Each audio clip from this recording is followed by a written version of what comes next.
इथून सुरू होते शिकागोची बोट राईड, जी आपल्याला संपूर्ण शिकागोच्या बिल्डिंग्स या कशा पद्धतीने आर्किटेक्ट केल्या गेलेल्या आहेत त्याची आपल्याला कल्पना देते. संपूर्ण राईड ही बोटमध्ये बसून आपल्याला सांगणार.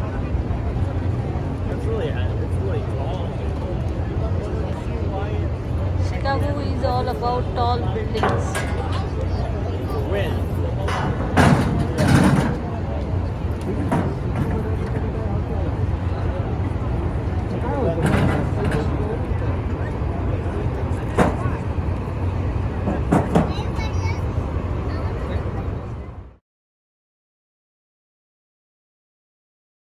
Buildings. Now the first building we're going to talk about is this white building to the right a little bit with that clock tower on the top. Again, this white building to the right a little bit with that clock tower on the top. This is called the Wrigley Building. Now this was designed to be the headquarters of the Wrigley Chewing Gum Company. You might recognize some names from this company, such as Juicy Fruit, such as Spearmint, and my personal favorite Wrigley flavor, Double Mint. Now the Wrigley Building is made of 2 towers, and there are 2 footbridges in the middle of those 2 towers, one on the 3rd floor and one on the 14th floor.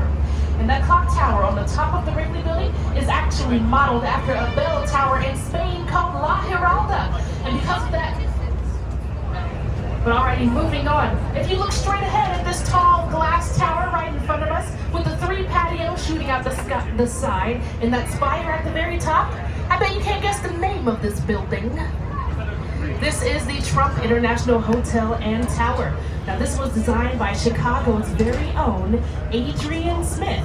Now Adrian Smith is known to be the tallest architect in the world, standing at 5'7". So he's literally 4 inches taller than me. Y'all have to do the math. Yes, I'm 5'3" and I'm proud of it. It's okay. He's known to be the tallest architect in the world because he actually designed the tallest building in the world, which is the Burj Khalifa in Dubai. But alrighty, moving on, coming up on our left, you might recognize this building from the 3rd Transformers movie. This white building with the 4 domes on each corner and that one dome sitting up top higher than the rest of them is called the Jewelers Building. Now this was designed for jewelry retailers. I'm sure when I said that, you all are thinking to yourselves, the items that went into this building were probably very rare and very expensive, and that is very true. And so what's cool about the original construction of this building was that it was designed by Bertrand Goldberg. This was designed to having a city within a city, so having your general needs of a city a little more accessible or walkable or closer, I would say. So instead of traveling across Chicago to go to like a convenience store, some kind of general store, a restaurant, or maybe even go on a date at a bowling alley, if you lived in Marina City, you actually have those things in your very back pocket downstairs. Marina City was the first mixed-use, absolutely. The first time was during a film called The Hunter. It was a car chase scene, actually. The second time was during an Allstate commercial where they redid the car chase scene. Yes, I did Google that commercial, and it was, in fact, hilarious.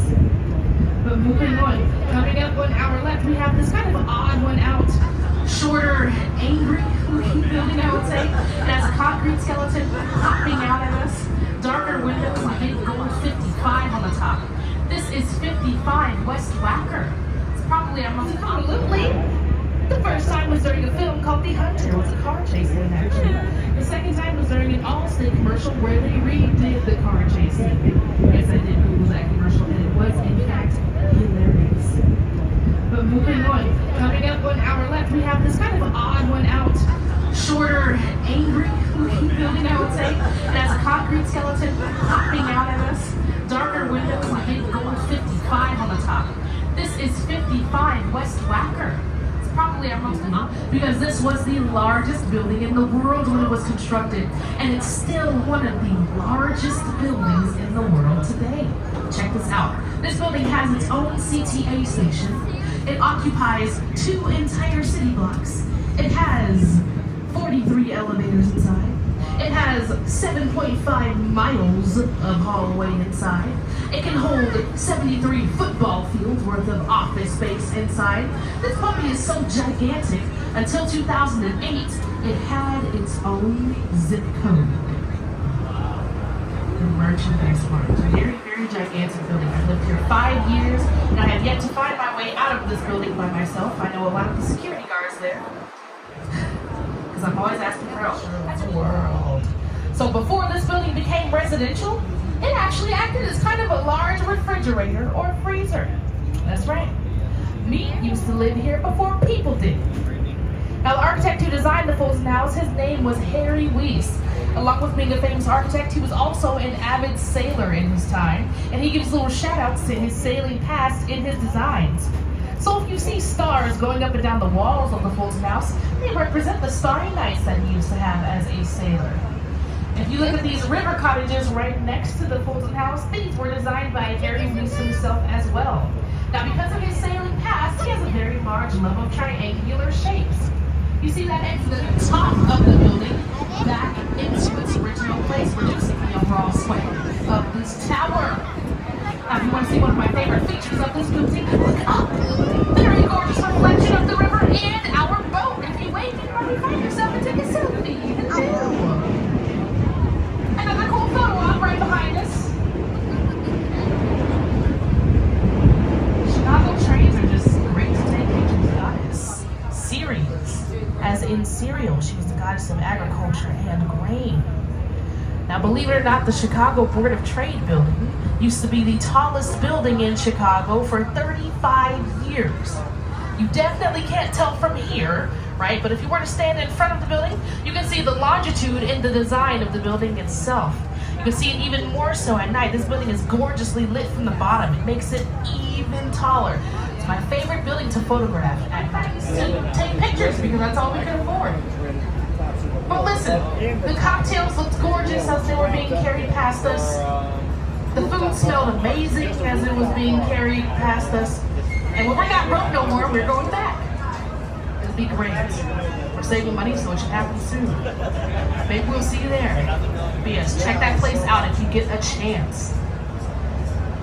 Now, moving on, coming up on our left, we have this French company series of projects to better Chicago. One of which was the Riverwalk, believe it or not. I'm saying that because the river we are currently cruising on used to be pretty grody. It was real gross. I'm talking animal waste, oils, anything you threw into a trash can, I don't know, went down a garbage disposal. It was all thrown into this river. So if anything, a lot of Chicago avoided the river for a very long time. So the fact that we have things like the Riverwalk is a very big deal. We like to